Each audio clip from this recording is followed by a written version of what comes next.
Okay, so I have my little screen recorder going now, and hopefully that will I'll capture the rest of this one. Thank you for reminding me. That's a good point.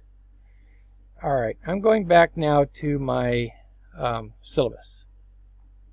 And again, sorry if I don't see you real quickly on the Zoom window because I'm looking at my syllabus window here.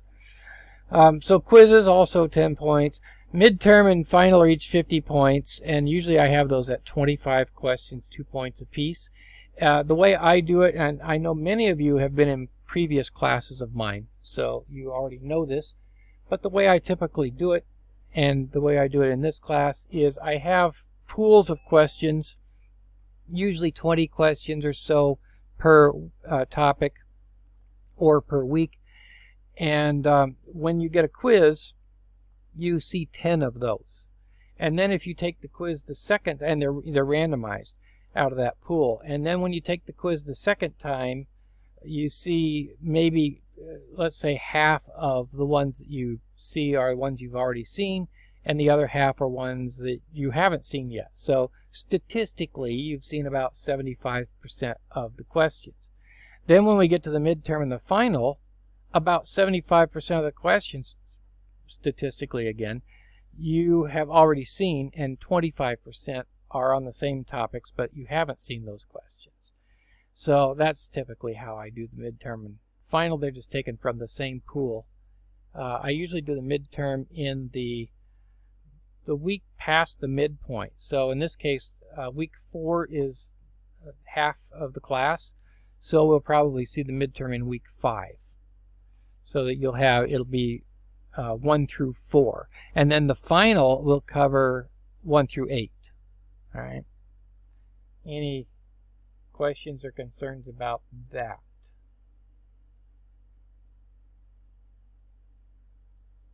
Okay. Thumbs up. Good. Glad you know what I'm talking about. I don't necessarily always know. Participation. I lowered participation. Participation and attendance are the same thing to me. Excuse me, I have a cough. Sorry. Hold on, let me get a cough drop.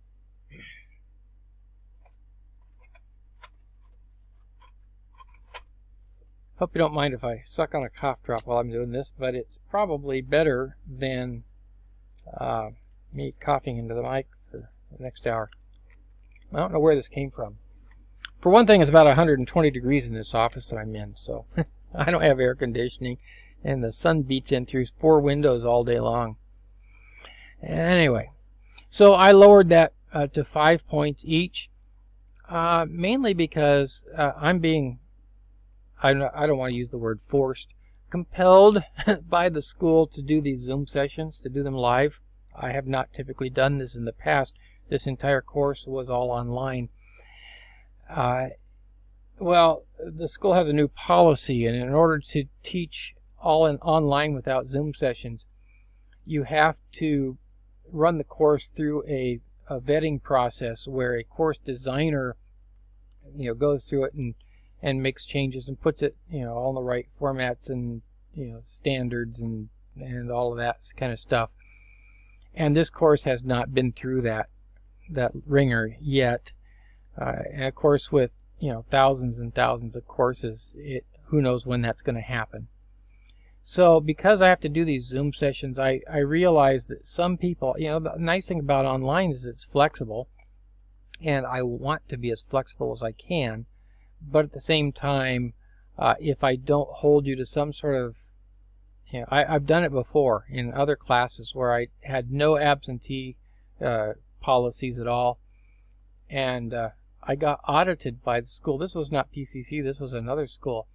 I got audited by somebody up in the upper mucky mucks. They came into the classroom to watch a class one day, and there were 2 people in the class, and that's just because I wasn't requiring attendance. I wasn't taking off points or anything for non-attendance, and only 2 people are showing up. And so I have to do something, otherwise that happens. I burned once, don't do it again.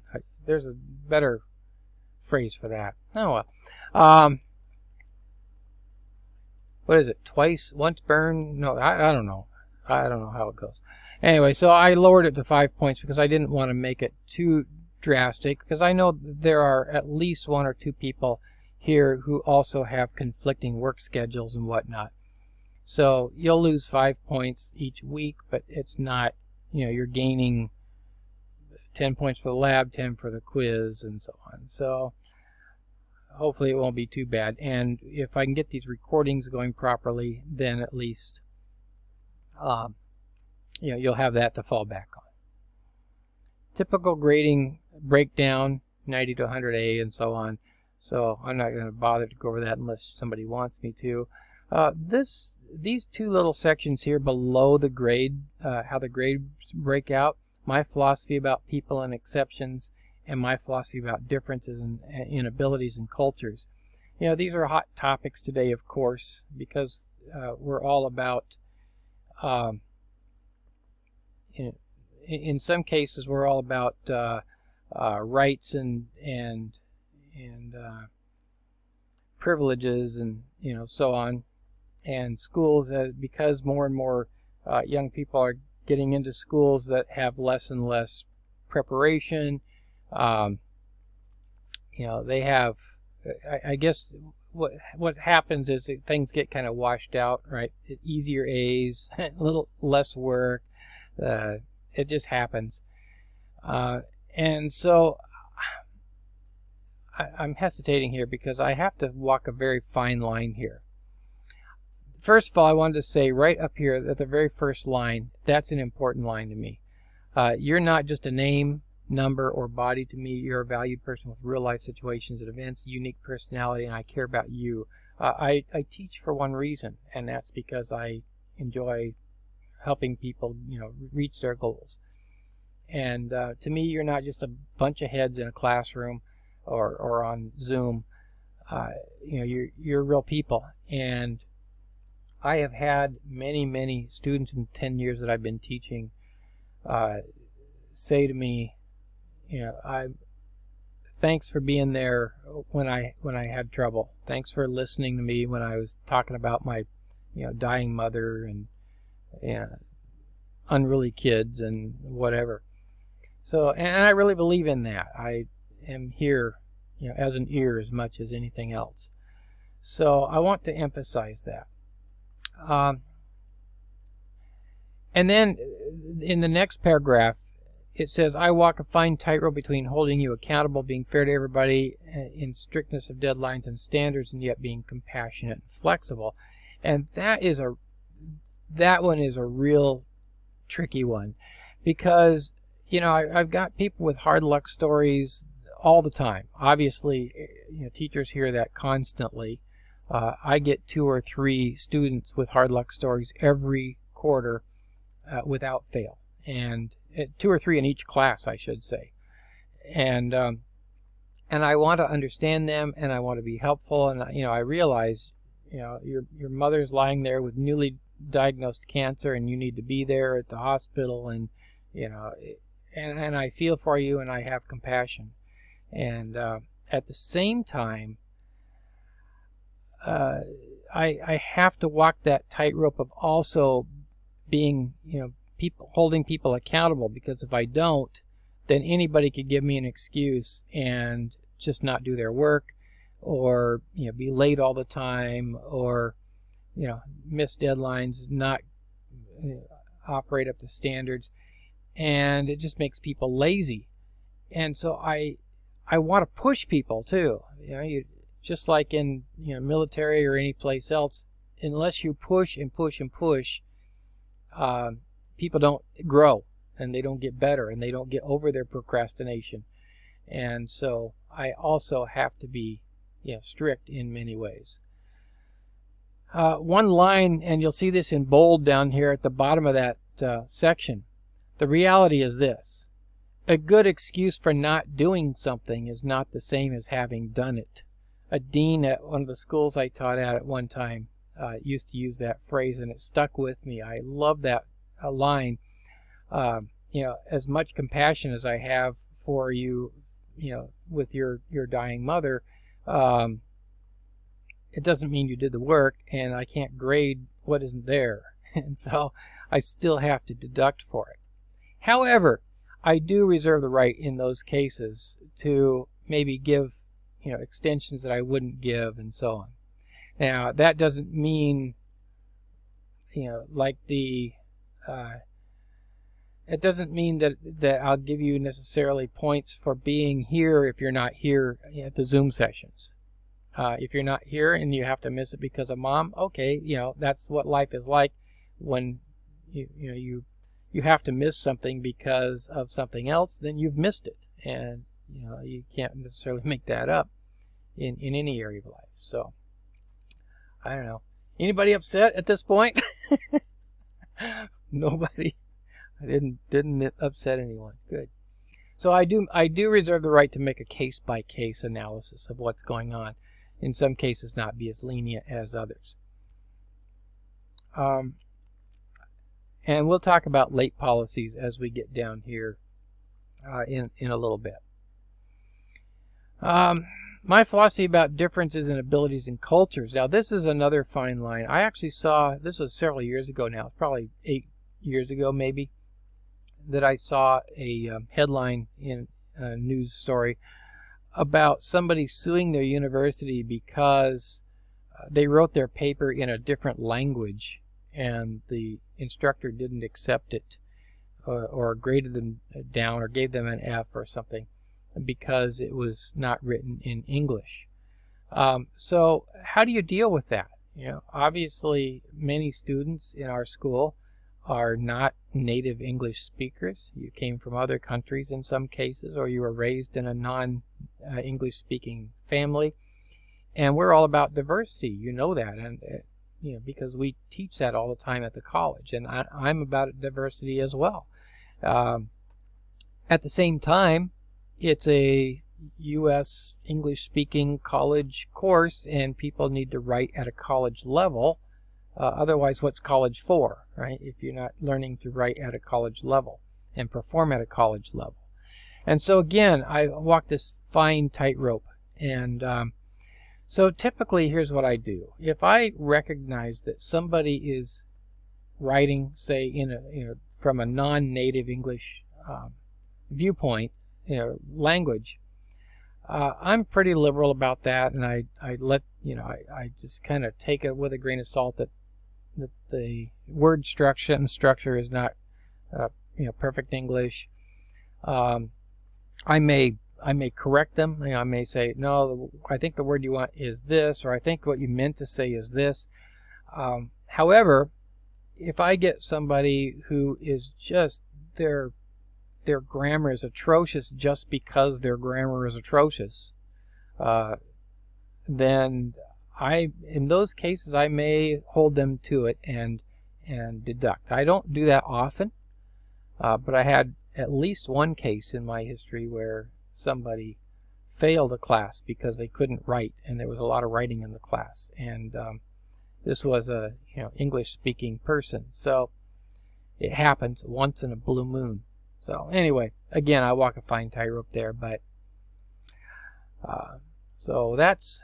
If you have comments about that or concerns about it, feel free to email me in private if you want to talk about it further, and we'll hash it out. All right. Attendance. I already talked about attendance. However, I'll reiterate this. There are 3 different modalities that this thing could be in. We can be on ground in the classroom. We can be remote, which is what we are, or we can be online. So I'm in the attendance section if you're not following me here in the syllabus. When on ground, classroom attendance is required just like in any class. When remote, the idea of remote is Zoom sessions are supposed to emulate the classroom. And so you lose, I said 10 points here, and I need to change that. I will make a change in there. It should be 5 points. I modified it, and I didn't change it in the syllabus. So I will do that. 5 points for the week. However, any work missed by the due date will deduct a prorated participation points. Okay, I need to take that one out. That is for... Oh, that's online. Yeah, okay. Never mind. I did make it 5 points. Never mind. When remote, participation points based on your attendance, you'll receive 5 points, 5 participation points for each session you're present. This is the modality for our quarter right now. And then when it's online, I have it 10 points if everything's in by the due date, and prorated if there are 3 items due and you don't get 2 of them in by the due date, then I deduct 2/3 of those 10 points, and that's your participation. So anyway, we're not in online, so who cares, right? Any questions at this point? Nope. You're all hoping I'll get done early, right? I probably will.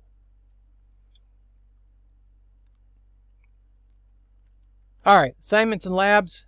Everything is due. Assignments and labs, I already talked about what those are. The first 3 weeks are assignments, the rest of the time they're labs. And I do require everything to be in digital form unless paper form is requested. Not likely to be paper form anyway, right? Because we're not in a classroom, and so you can't be handing in papers to me. I do have a couple of papers that I do when I'm in the classroom, but I've made them electronic for us. All labs, all assignments are due Sunday midnight at the end of the week that they're assigned. So this next Sunday night, midnight, everything from week 1 is due. Late work will incur a point deduction of up to 10% a day. And of course, partial day is a whole day. So 5 minutes late, that's 1 day. However, let me point out that I said up to, and that's because, again, I reserve the right to make special cases. So if you communicate well with me and you've got issues going on, and I can tell that you're trying and you're doing your best to do it, but you just can't quite do it, usually I waive that deduction. However, if you're not communicating with me and you're just not turning anything in, and you turn in 1 here and 1 there, and 90% of the stuff you don't turn in, okay, that's a different story. And you're probably going to fail at that point anyway because you're not turning stuff in. But however, I don't have a cutoff date other than the end of the quarter. So I think the date August 15th is the date that I've set for the absolute cutoff date for all work. That's because that's when finals week starts, and so I don't want to be getting stuff. I want to be getting all these papers to the last. This is one of the worst problems that teachers have, by the way, and we talk about this amongst ourselves. If we don't want to, so that means Sunday 11:59 p.m. and Monday 12 a.m. is late, right? No, I would give you that. I'd give that minute to you. Good question. Yeah, technically, but no, I wouldn't do that. So anyway, yeah, teachers talk about that. We don't want to. There are some books floating around that we've been reading and passing around and whatnot lately about not holding people to hard deadlines and things like that, because some people have other issues, and it doesn't mean that they're not learning and that kind of thing. More flexibility. And by the same token, some teachers are saying, but if I do that and I don't hold them accountable, then what happens is I get 100 papers in the last week, or 250 labs to grade in the last week, and I just can't do it. And that's an understandable point. So please do try to make the deadlines. Good for you, good for me. But if you are struggling and you need to be late, shoot me an email. Let me know, and I'm usually pretty lenient about that. Some of you have had me before, and so you can, if you can vouch for that, give a thumbs up so everybody can see it. So it is true. I'm pretty easy. Yeah, see? Thank you. All right, back to the syllabus. Get through this thing so you're not here all night. Quizzes, same thing. Due Sunday, midnight. See, now, actually, come to think of it, this does say midnight. It doesn't say 11:59. So I actually put 11:59 on the reason I do 11:59 in the course is because if I don't, it shows up on the calendar as the next day. And so then that confuses people. So they look at their calendar, it looks like, oh, it's not due until tomorrow. Well, no, 12 a.m., right? That is what it's seeing. And so anyway, that's why I make it 11:59. So same thing, due Sunday midnight, and same penalties. Midterms and finals is a different story. I don't accept those late, and the reason I don't accept those late is because once I open it up for answers, so you can see answers. Typically, I have these things closed so you can't see the answers. And the reason is because you're taking it multiple times, right? If you take you get 2 attempts at these quizzes. And if I let you see the answers after the first one, then 50% of them you already have the answer to. And you just have to mark it and not know anything. So you can tell when you look at it up in the upper right corner of a question whether you got 0 or 1 point, so you know whether you got it right or wrong. So I don't typically give you the answers. But then once I hit the midterm and final, if I let people see all those answers, it's real easy for somebody to get a hold of those answers. And so I don't allow late midterms and finals.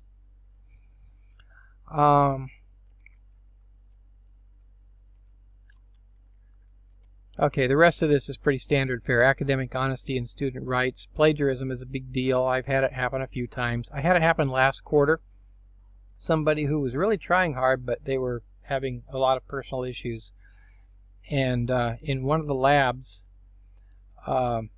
since this is all Cisco stuff, people just look up the name of the lab or the name of the quiz or whatever. Well, I use my own quizzes, but the name of the lab, and then they have all these answers sitting in front of them.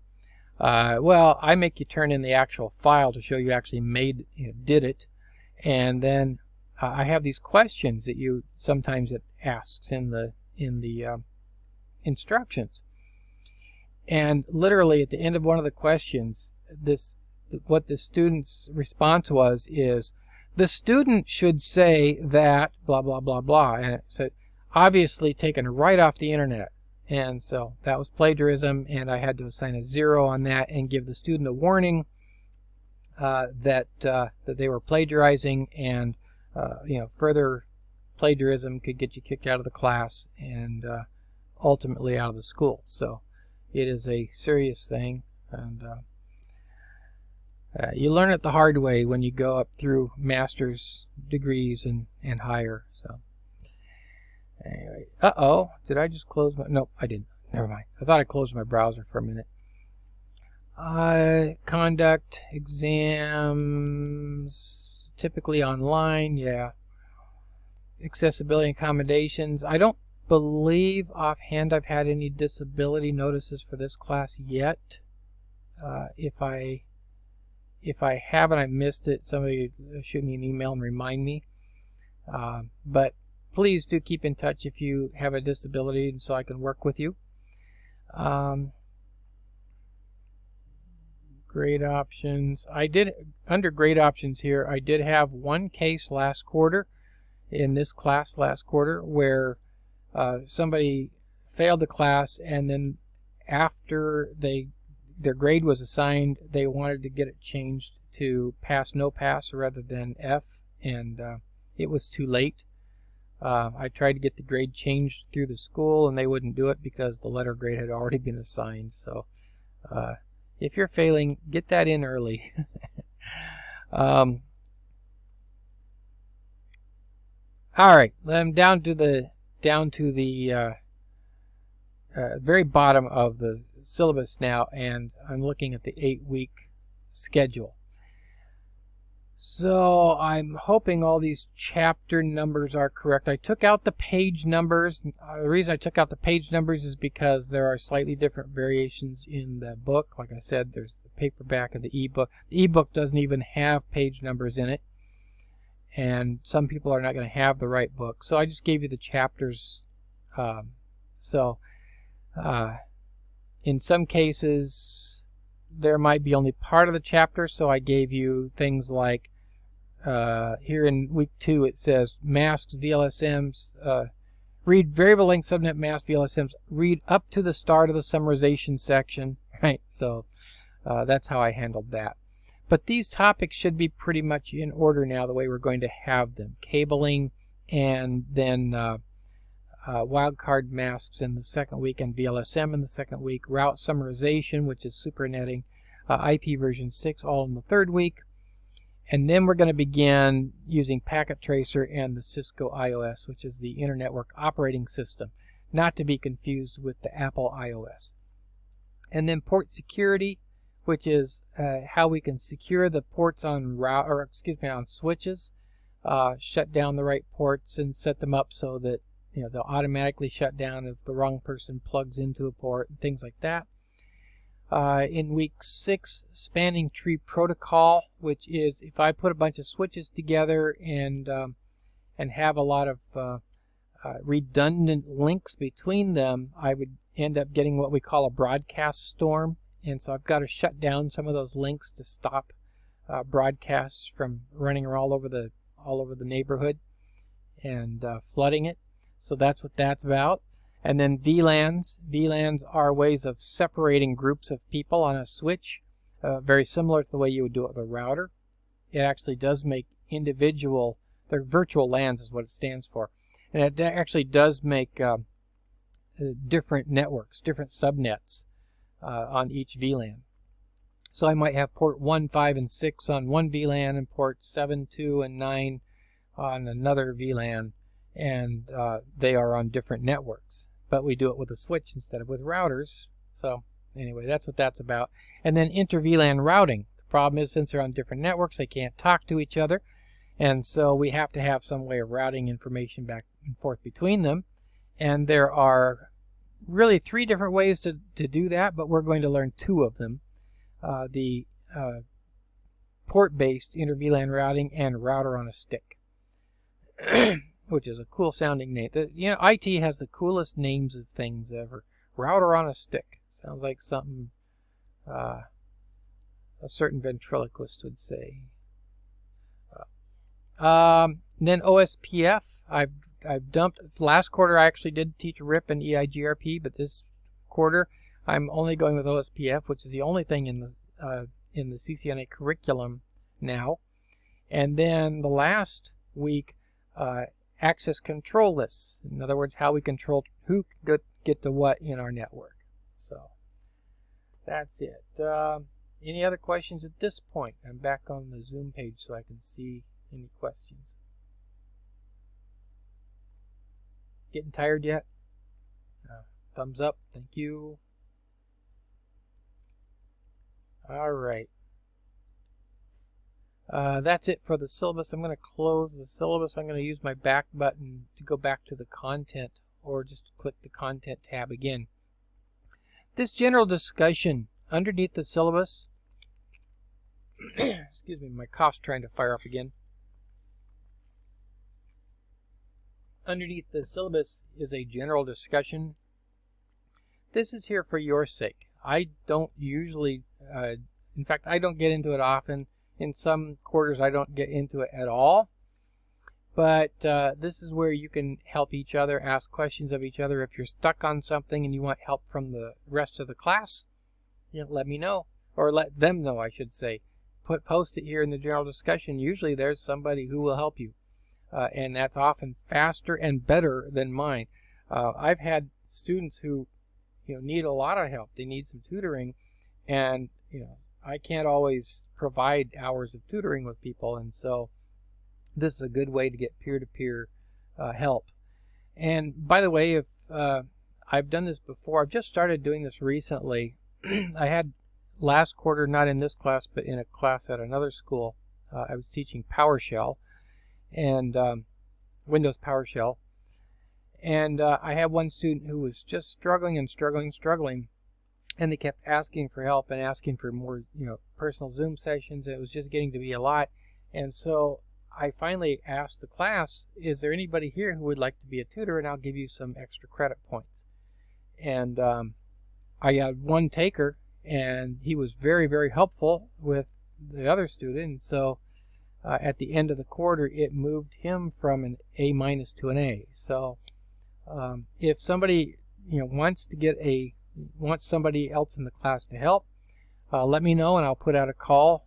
I won't use your name, but I'll put out a call, and if somebody volunteers, then I'll put the two of you together, and the tutor will get some extra credit points if they need them. Usually it's the tutor's the one's getting the A anyway, right? Anyway. So let me know, and we'll work that out. But this is for you guys to interact with each other. The only thing I do ask is you don't just give people answers. If they're having trouble, say, trying to get through a packet tracer exercise and they can't figure it out, give them pointers to think about. They might look over here, might look over there, rather than saying, go here and do this and it'll do it. That doesn't help me. Then our Zoom link and our Zoom standing invitation.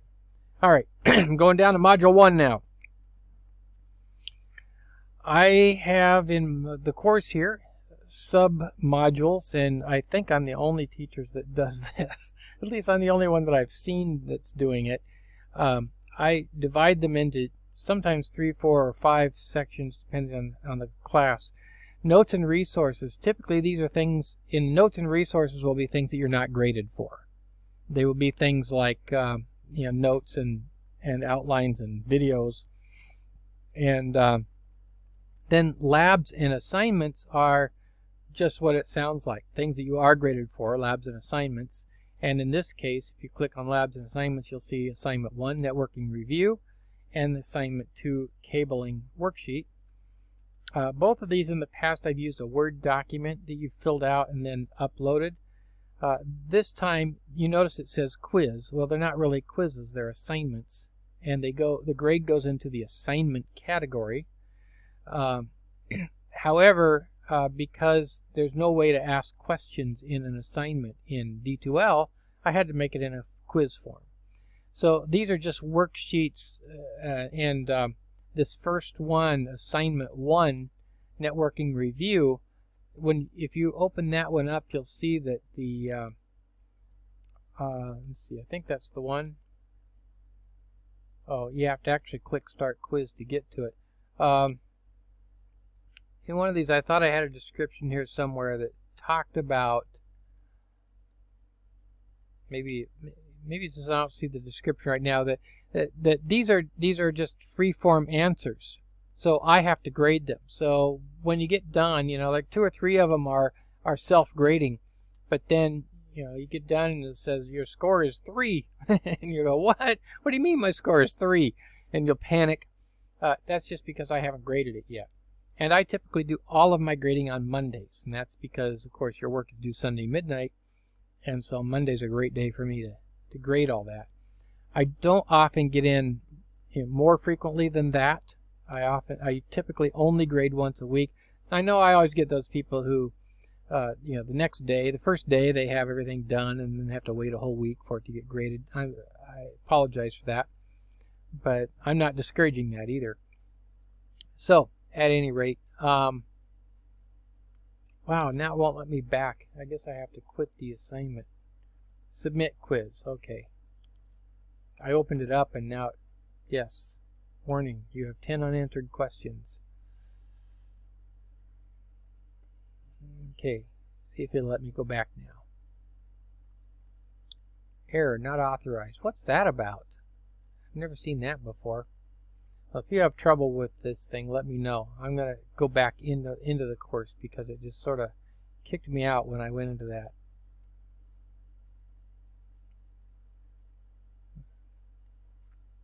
Content.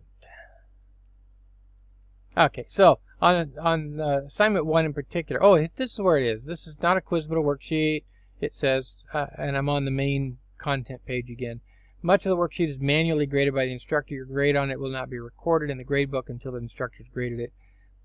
Because it's manually graded, it's not unlimited attempts. So typically on these assignments, I have unlimited attempts. Since it's not really a quiz, you just keep doing it until you get 100%, right? But the problem is that when you turn it in again, I may not see that. And by the way, the deadline refers to the first attempt. So don't worry about if you update it again after that first attempt. But because I'm manually grading this, I made it 3 attempts. So, if you didn't do well on an answer, you get 2 more attempts to try to fix it, and I'll regrade it, and so on. Now, in the case of the next one, the assignment 2 cabling worksheet, all of that is self-grading, and because it's all self-grading, it's unlimited attempts, so you can just keep trying until you get it right, because you learn that way, right? Make a mistake, you learn from it.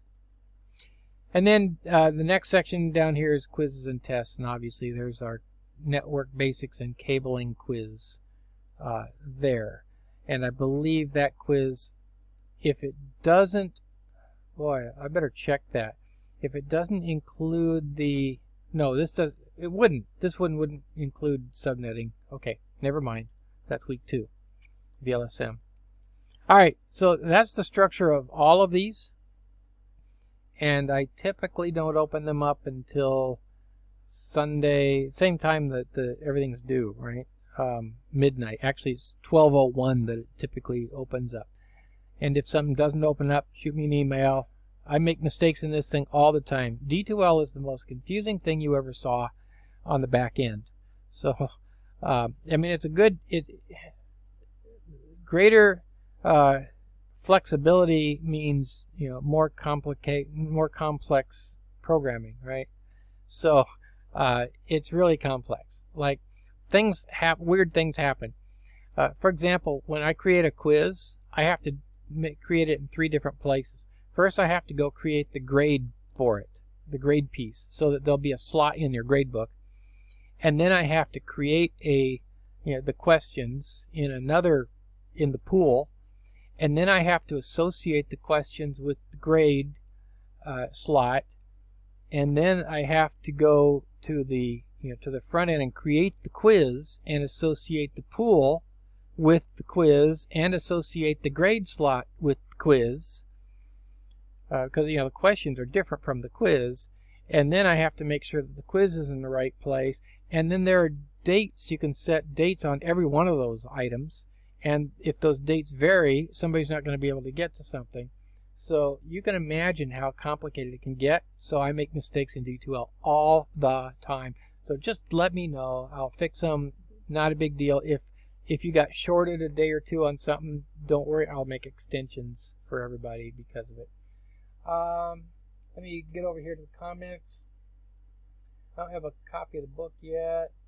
But for example, week 1 language, chapter 1 internet working, chapter 2 Ethernet, networking and data encapsulation. Is the internet working just a topic or the whole chapter? That's the whole chapter. Same question for Ethernet, networking, data encapsulation chapter. Yes, the whole chapter. Those 2, because it's review, I thought it wise to put the whole chapters in there. However, don't get caught up in details. I'm not going to be asking you detailed questions from the book. Look mostly at my notes. Now, I think I've already closed out the follow-up question. I'll get back to that in just a moment. I think I've already closed this out. No, I haven't. I'm going to go right back up to notes and resources on my in Module 1. And if you're following along, I'm opening up Notes Internetworking Review. And what you'll see there is sort of an outline form of the main points that I want to make, and then by each title is a video, and usually they're short videos, 2 minutes and 51 seconds, 1 minute and 33 seconds. So these notes and videos are the primary source of my quiz questions, not the textbook. However, if there are major points in the textbook, once in a while something will slip in that I didn't necessarily cover here, but it was covered really well in the textbook. So don't get caught up in the details. You're trying to just get a gestalt understanding of what it's talking about. And if there are some sentences you don't understand, don't pore over them for an hour and try to figure them out. I understand. I was a student too, and I did that. I was one of those students who pored over sentence by sentence, and if I didn't understand a sentence, I drove myself crazy until I did. And some students are just like that, And I know we're nuts. When I was taking my CCNA classes a few years ago now, I literally I got up at 7 a.m. every morning, and I'm talking, well, I'm talking 6 days a week, not 7, but 7 in the morning, and I went to bed usually around 9 or 10 every night, and I was doing nothing but reading the textbook and reading and reading and doing exercises, and that's just the kind of guy I was. Not everybody's like that, I understand that. And on that 7th day, by the way, half of the day I spent doing that. So I actually was writing and typing and testing things so much that I got frozen shoulder syndrome to the point where I couldn't move my right arm, and I'd have to literally turn like this and use my shoulder to point my fingers to the keyboard or to make the words. I had to rock to make the words on the paper when I was writing. It was really bad. I was seeing doctors and they're going, are you using the shoulder a lot? Yeah, kind of.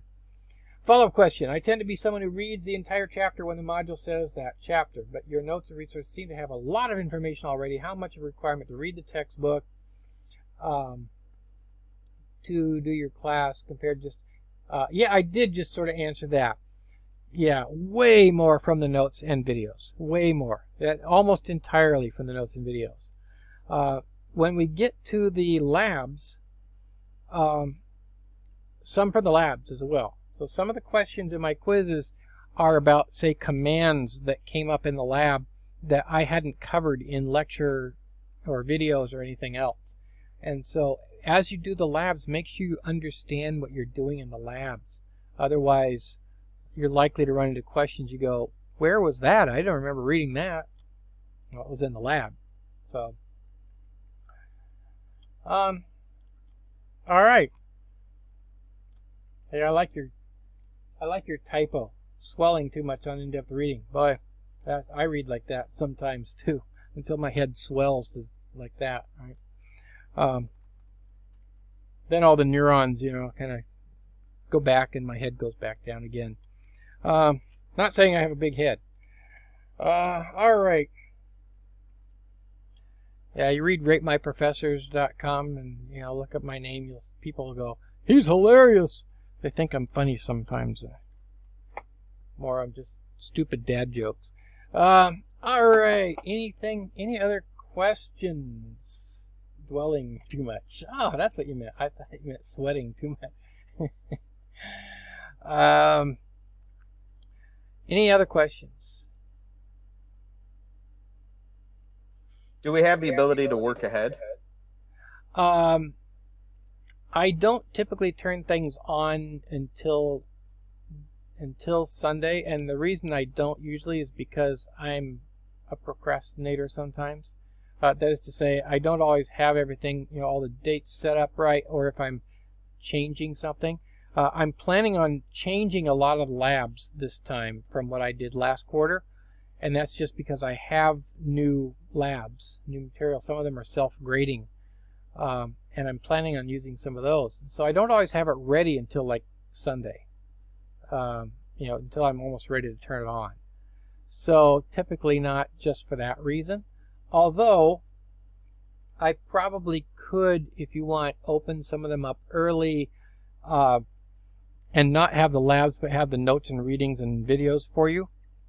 Would you like me to do that? Yes, that would be greatly appreciated. Okay, awesome. I will. I'll start opening them up. More like maybe Thursday or Friday then, but not have everything in place for the the labs and stuff.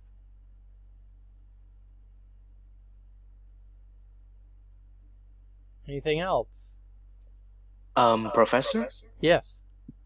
This is about your Zoom joining as a host. If Yes. you look at your Zoom console and on the bottom right corner, there is a three dot that says more, right? If you click on it, Do I have to close my chat window to get to that? I don't see it. oh, you can't see it? All I have is a leave button on the bottom right. Oh, yes. You can try clicking it, and If I click the there's leave... sign in as host or enter host key to claim host. Ah, But if I click the leave button now, I'm going to leave, right? Oh no, you don't have to click the leave button. That's the only thing. That's the only thing I have down there. I see it under participants on the bottom. If you click on participants on the bottom, it says invite, mute me, and claim host. Is that a way to get it? Yeah, that's another way.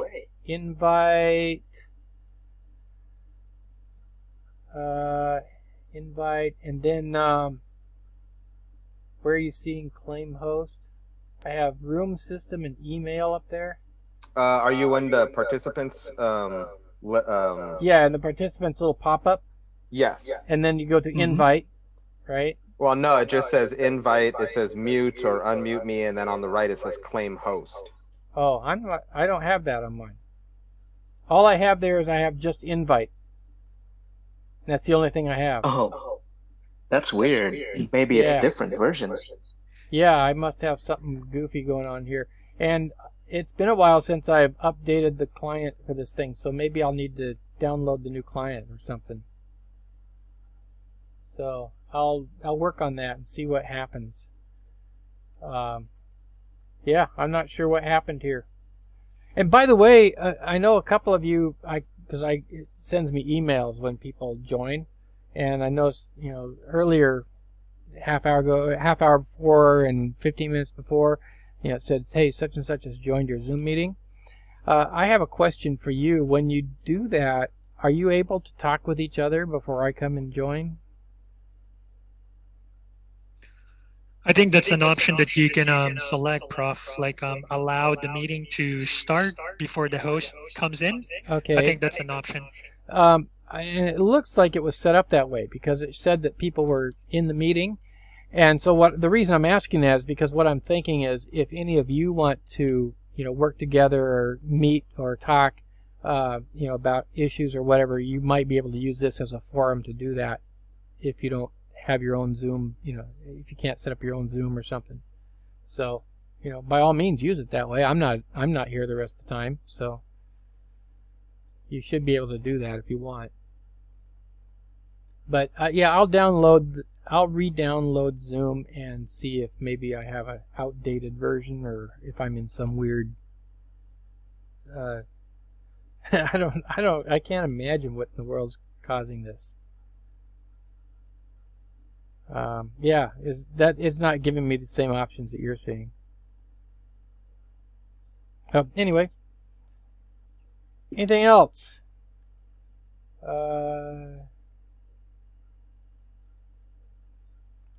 Okay, I guess not. Well, we can end the session now then, if you're all good, and get a little bit early. I don't know if that's allowed. I know it's not allowed in the classroom. PCC is very big on that. You don't let people out early. I did it once. I got in trouble. Anyway, I can do it over at Clark. They don't care. They just like your class. You know what you're doing. Anyway. All right. Well, let's go ahead and cut it off here then. Thank you so much for being here. Thank you, Professor. Have a great night. This is where you click the applause button. Have a good night. Yes, thank you. See ya. See ya. Thanks.